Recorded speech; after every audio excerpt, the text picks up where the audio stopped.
ನಾನು ಇಲ್ಲಿಂದ ಹೊರಡುವ ಮೊದಲು ನಿಮ್ಮಲ್ಲಿ ನನ್ನದೊಂದು ಕೋರಿಕೆ ಇದೆ.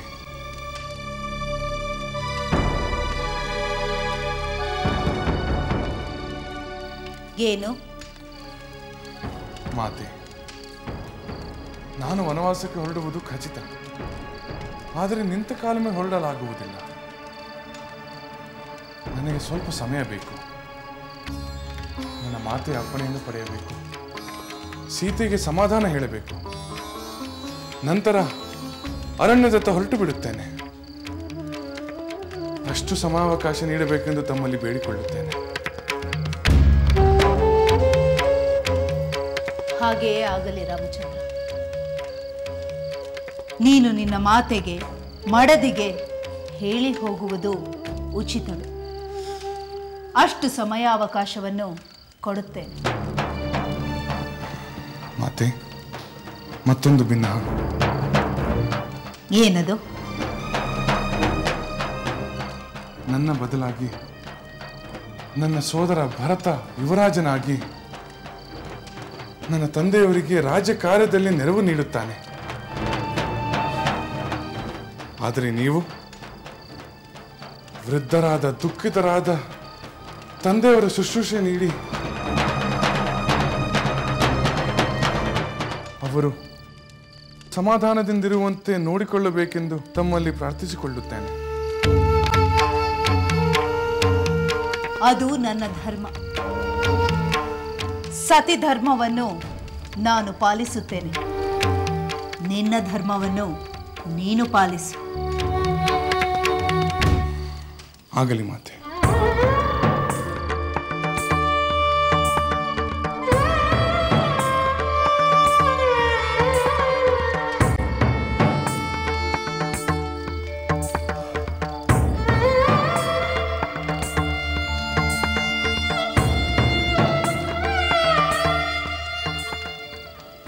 ರಾಮಚಂದ್ರ,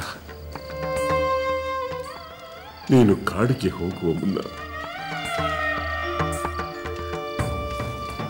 ನಾನೊಮ್ಮೆ ನಿನ್ನನ್ನು ನೋಡಬೇಕು.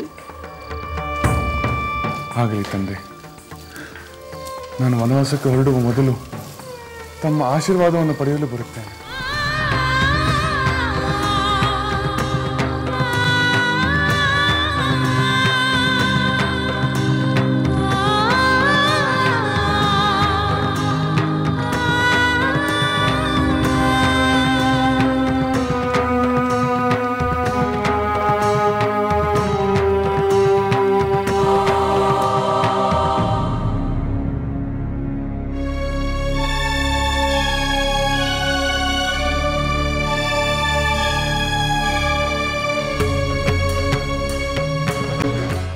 ಲಕ್ಷ್ಮಣ, ಅಮಾತ್ಯರೇ, ನೀವಿಬ್ಬರು ಇಲ್ಲೇ ಇರುವಿರಾ?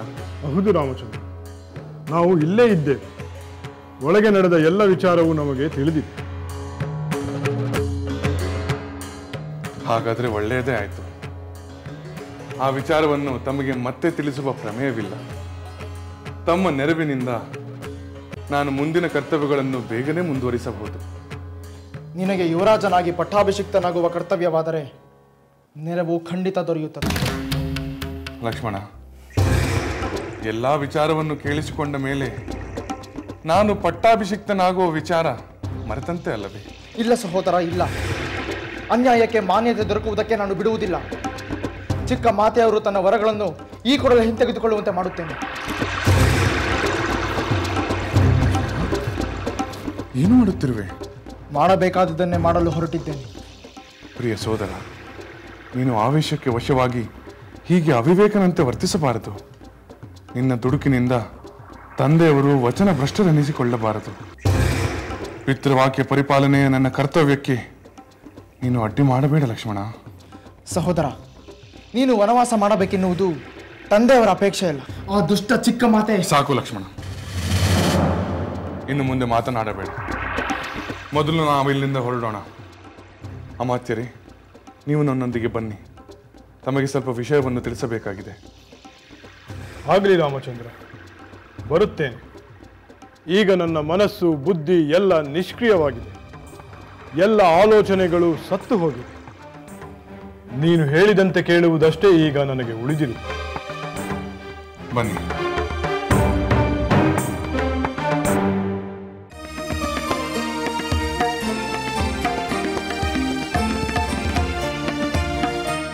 ಶತಮಾನಂ ಭವತಿ ಶತಾಯುಃ ಪುರುಷ ಶತೇಂದ್ರಿಯ ಆಯುಷ್ಯೇವೇಂದ್ರಿಯೈ ಪ್ರತಿಷ್ಠತಿ.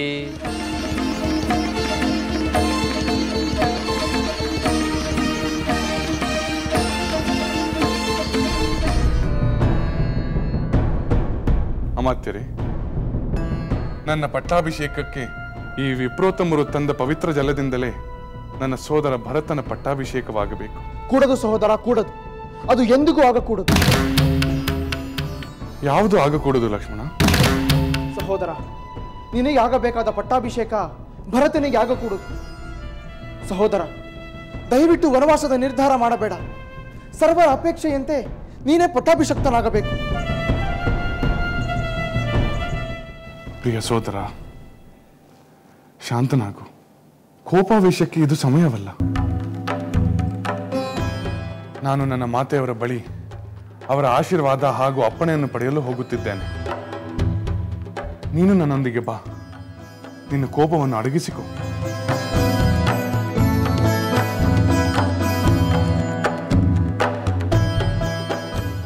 ಅಮಾತ್ಯರೇ, ದಯಮಾಡಿ ನನ್ನ ವಿನಂತಿಯನ್ನು ಕೇಳಿ. ನಾನು ಯುವರಾಜನಾದ ಮೇಲೆ ನನಗೆ ಯಾವ ರೀತಿ ಸಲಹೆ ಸಹಕಾರವನ್ನು ನೀಡಬೇಕು ಎಂದುಕೊಂಡಿದ್ದೀರೋ ಅದೇ ಸಲಹೆ ಸಹಕಾರ ಬೆಂಬಲವನ್ನು ಯುವರಾಜನಾಗಲಿರುವ ನನ್ನ ಸೋದರ ಭರತನಿಗೂ ನೀಡಬೇಕು ಎಂದು ತಮ್ಮಲ್ಲಿ ಕೇಳಿಕೊಳ್ಳುತ್ತೇನೆ. ಆಗಲಿ ರಾಮಚಂದ್ರ. ಮಹಾಮಂತ್ರಿಯಾಗಿ ನನ್ನ ಕರ್ತವ್ಯವನ್ನು ನಾನು ಪಾಲಿಸುತ್ತೇನೆ.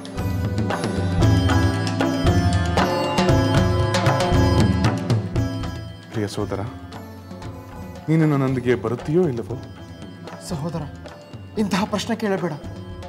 ರಾಮನಿದ್ದ ಕಡೆ ಲಕ್ಷ್ಮಣ, ರಾಮನಿಲ್ಲದಿದ್ದರೆ ಲಕ್ಷ್ಮಣನಿಲ್ಲ.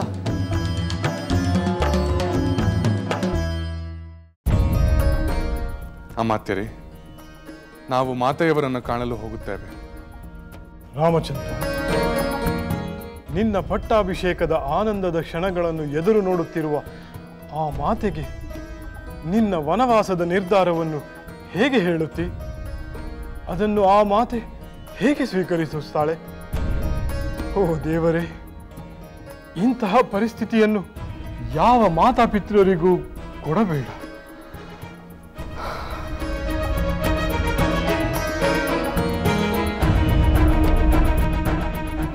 ಬಾ ಲಕ್ಷ್ಮಣ.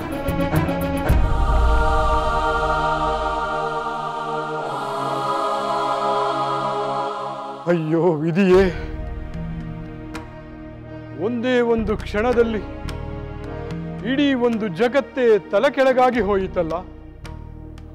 ಆ ಒಂದು ಕ್ಷಣದಲ್ಲಿ ಒಂದು ಸುಂದರ ಸಂತೋಷವಾದ ಮಂದಿರ ಕುಸಿದು ಮಣ್ಣು ಪಾಲಾಯಿತಲ್ಲ. ಓಹ್,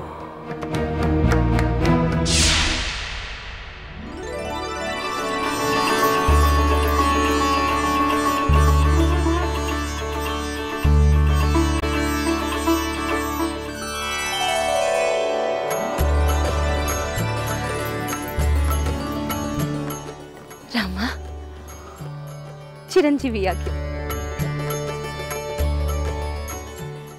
ಧರ್ಮಶೀಲರು ಮಹಾತ್ಮರು ಆದ ರಾಜಋಷಿಯಂತೆ ಆಯಸ್ಸು ಕೀರ್ತಿ ನಿನ್ನದಾಗಲಿ.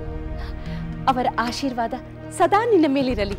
ಮಾತೆ, ನಾನು ಇಂದು ತಿಳಿದಿದೆ ಕುಮಾರ.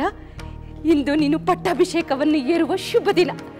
ಇಂದಿನ ಈ ದಿನದಂದು ಧರ್ಮಶೀಲರು ಧರ್ಮಾತ್ಮರೂ ಆದ ನಿನ್ನ ತಂದೆಯನ್ನು ಕಾಣು. ಅವರ ಆಶೀರ್ವಾದವನ್ನು ಪಡೆದುಕೋ. ಅವರಂತೆಯೇ ನೀನು ಯುವರಾಜನಾಗಿ ಸಕಲರಿಗೂ ಆನಂದವನ್ನುಂಟು ಮಾಡು. ಆ ವಿಷಯವಲ್ಲ ಮಾತೆ, ನಾನು ತಮಗೆ ಇನ್ನೊಂದು ಮುಖ್ಯವಾದ ವಿಷಯವನ್ನು ತಿಳಿಸಬೇಕಾಗಿದೆ. ತಿಳಿಸುವಂತೆ? ಅದಕ್ಕೆ ಈಗ ಏನು ಅವಸರ? ಪಟ್ಟಾಭಿಷೇಕ ಮುಗಿದ ನಂತರ ಆರಾಮಾಗಿ ಕುಳಿತು ಮಾತನಾಡಬಹುದಲ್ಲ. ಹಾಗಲ್ಲ ಮಾತೆ. ರಾಮ, ಬಾ. ಪಟ್ಟಾಭಿಷೇಕ ಏರುವ ಮುನ್ನ ಈ ಪೀಠವನ್ನು ಅಲಂಕರಿಸು. ನಿನ್ನಂತ ಯುವರಾಜನಿಗೆ ಇದು ಸೂಕ್ತವಾದ ಪೀಠ. ಬಾ. ಕ್ಷಮಿಸಿ ಮಾತೆ, ನಾನು ವಿರಾಮವಾಗಿ ಕುಳಿತು ಕಾಲಯಾಪನೆ ಮಾಡುವ ಸ್ಥಿತಿಯಲ್ಲಿ ಇಲ್ಲ. ಏಕೆ ಕುಮಾರ, ಏನಾಯಿತು? ಸಂತೋಷವಾಗಿರಬೇಕಾದ ಈ ಸಮಯದಲ್ಲಿ ನಿನ್ನ ಮುಖದಲ್ಲಿ ಏಕೆ ಈ ದುಃಖದ ಛಾಯೆ? ಏನಾಯಿತು?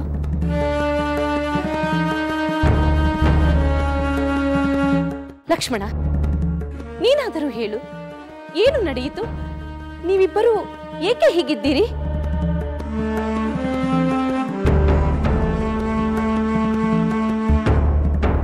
ರಾಮ, ಏಕೆ ಮೌನವಾಗಿರುವೆ?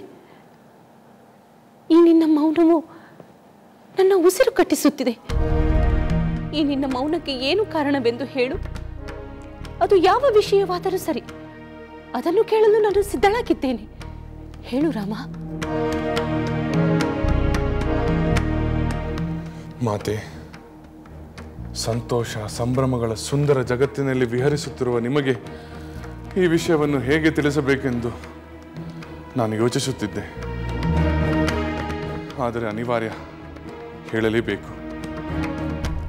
ಮಾತೆ, ತಾವು ಬಹಳ ವಾತ್ಸಲ್ಯದಿಂದ ಕೂಡುವಂತೆ ಹೇಳುತ್ತಿರುವ ಈ ಪೀಠದಲ್ಲಿ ನಾನು ಕೂಡುವಂತಿಲ್ಲ.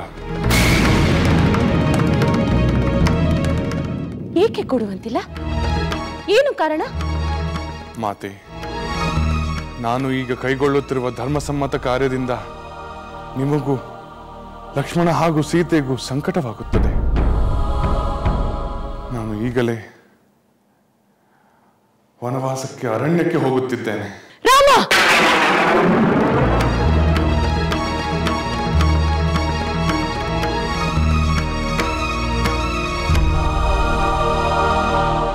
ಏನು ಮಾತನಾಡುತ್ತಿರುವೆ ರಾಮ? ನೀನು ವನವಾಸಕ್ಕೆ ಹೋಗಬೇಕೆ? ಹೌದು ಮಾತೆ. 14 ವರ್ಷ ಜನರೇ ಇಲ್ಲದ ಅರಣ್ಯದಲ್ಲಿ ನಾರು ಮುಡಿಯುಟ್ಟು ಕಂದ ಮೂಲಗಳಿಂದ ಜೀವಿಸಬೇಕು. ಎಂತಹ ಅಮಂಗಲದ ಮಾತುಗಳನ್ನು ಆಡುತ್ತಿರುವೆ ರಾಮ? ಇಂದು ಯುವರಾಜನಾಗಿ ಪಟ್ಟಾಭಿಷೇಕವನ್ನು ಏರಬೇಕು ಎಂಬುದನ್ನು ಮರೆತು ಮಾತನಾಡುತ್ತಿರುವೆಯಾ? ನಾನು ಯಾವುದನ್ನು ಮರೆತಿಲ್ಲ ಮಾತೆ. ಆದರೆ ಎಲ್ಲಕ್ಕಿಂತ ಮುಖ್ಯವಾಗಿ ಪಿತೃವಾಕ್ಯ ಪರಿಪಾಲನೆಯ ಕರ್ತವ್ಯವನ್ನು ನಾನು ಮರೆಯುವಂತೆಯೇ ಇಲ್ಲವಲ್ಲವೇ? ಏನು? ಪಿತೃವಾಕ್ಯ ಪರಿಪಾಲನೆಯೇ? ಹೌದು ಮಾತೆ.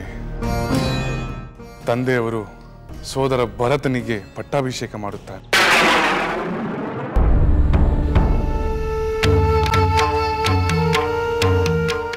ಪೂಜ್ಯ ತಂದೆಯವರ ಆದೇಶದಂತೆ ನಾನು 14 ವರ್ಷ ನಾನು ವನದಲ್ಲಿ ತಾಪಸನಂತೆ ಬದುಕಲು ಹೋಗುತ್ತಿದ್ದೇನೆ.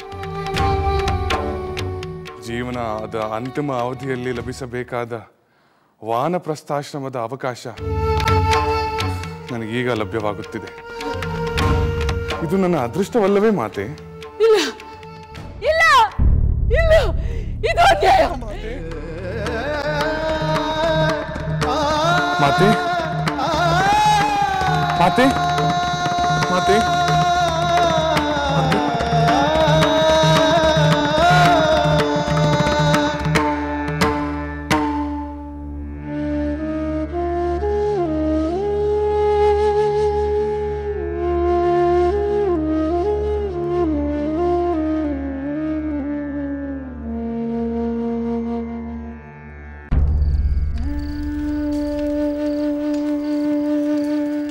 ಏಕೆ ಪ್ರಭು, ಮಾತು ಮರೆತು ಮೌನವಾಗಿ ಬಿಟ್ಟಿರಾ? ನಿನ್ನ ಮಾತುಗಳು ಈಟಿಯಂತೆ ನನ್ನ ಹೃದಯದಲ್ಲಿ ನಾಟಿರುವಾಗ ಇನ್ನು ಮಾತುಗಳು ಬರಲು ಹೇಗೆ ಸಾಧ್ಯ? ಆ ಮಾತುಗಳೆಲ್ಲವೂ ಗಂಟಲಲ್ಲಿಯೇ ಸತ್ತು ಹೋಗುತ್ತಿವೆ. ನನಗೆ ತಿಳಿದಿದೆ ಪ್ರಭು. ನನ್ನ ಕೋರಿಕೆಯನ್ನು ಈಡೇರಿಸಲು ನಿಮಗೆ ಇಷ್ಟವಿಲ್ಲ ಎನ್ನುವುದು ನನಗೆ ಚೆನ್ನಾಗಿಯೇ ತಿಳಿದಿದೆ.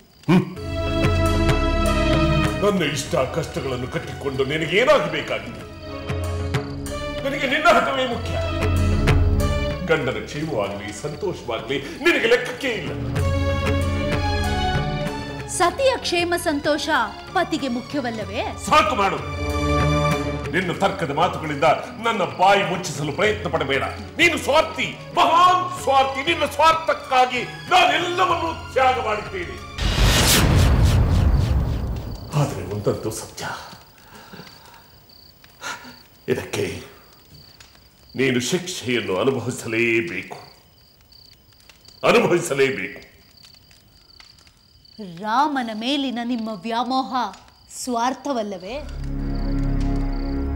ತಂದೆಯಾದ ನೀವು ಮಕ್ಕಳ ಮೇಲೆ ತಾರತಮ್ಯ ತೋರುವುದು ಅನ್ಯಾಯವಲ್ಲವೇ?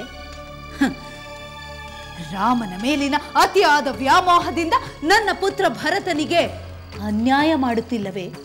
ಇಲ್ಲ, ನಾನು ಯಾವ ಮಕ್ಕಳಲ್ಲಿಯೋ ಪಕ್ಷಪಾತವನ್ನು ಮಾಡುತ್ತಿಲ್ಲ. ರಾಮಚಂದ್ರ ನನ್ನ ಹಿರಿಯ ಪುತ್ರ, ಸಕಲ ಸದ್ಗುಣ ಸಂಪನ್ನ ಎಂಬ ಕಾರಣಕ್ಕಾಗಿ ಅವನ ಮೇಲೆ ಪ್ರೀತಿಯನ್ನು ಬೆಳೆಸಿಕೊಂಡಿದ್ದೇನೆ. ಅಂದ ಮಾತ್ರಕ್ಕೆ ಉಳಿದ ಪುತ್ರರನ್ನು ನಿರ್ಲಕ್ಷಿಸಿದ್ದೇನೆ ಎಂದು ಅರ್ಥವೇ? ನೀವು ಹಾಗೆಂದುಕೊಂಡರೆ ಸಾಕೆ?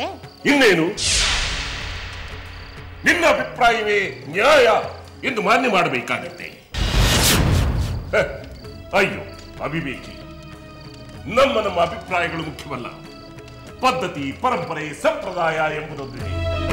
ಗುರು ಹಿರಿಯರು, ಪ್ರಜೆಗಳು, ತಿಳಿದವರು ಇವರ ಅಭಿಪ್ರಾಯವನ್ನು ಮಾನ್ಯ ಮಾಡಬೇಕಾಗಿದೆ.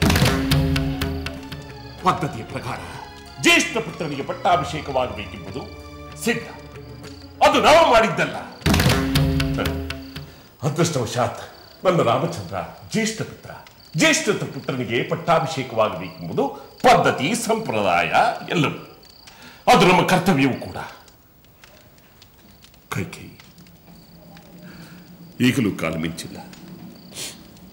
ನಿನ್ನನ್ನು ಕೈ ಮುಗಿದು ಬೇಡಿಕೊಳ್ಳುತ್ತಿದ್ದೇನೆ.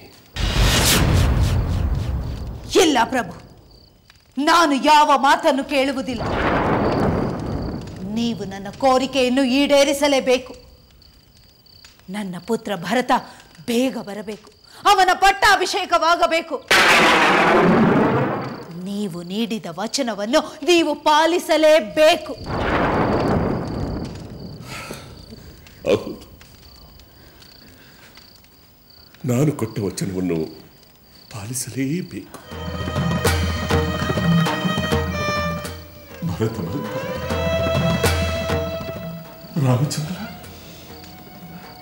ರಾಮಚಂದ್ರ ಕಾಡಿಗೆ ಹೋಗುತ್ತಾನೆ.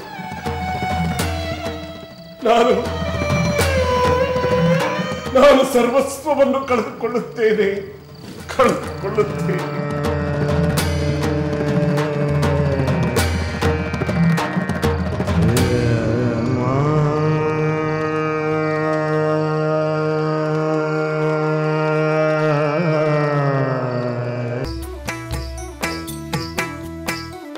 ಲಂಕೆಯಲ್ಲಿನ ದುರುಳ ದರ್ಪವು ಸೀತೆ ಸಹನೆಗೆ ಸೋತಿತು.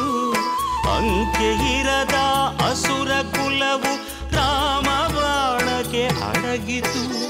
ದೂರವಿರಲಿ ಸನಿಹವಿರಲಿ ರಾಮ ಹೃದಯ ನಿವಾಸಿನಿ. ಯುಗವು ಯುಗವು ಸಾಗಲಿ ಅಕಳಂಕ ಪ್ರೇಮ ಪ್ರಬೋಧಿನಿ. ಅಮರ ಗಾಧೆ ಧರಣಿ ಜಾತೆ ಸಾಧ್ವೆ ಸೀತೆ ಸುಚರಿತೆ. ಸಹನ ಶಕ್ತಿ ಪತಿಯ ಭಕ್ತಿ ಲೋಕಮಾನ್ಯ ವಂದಿತೆ.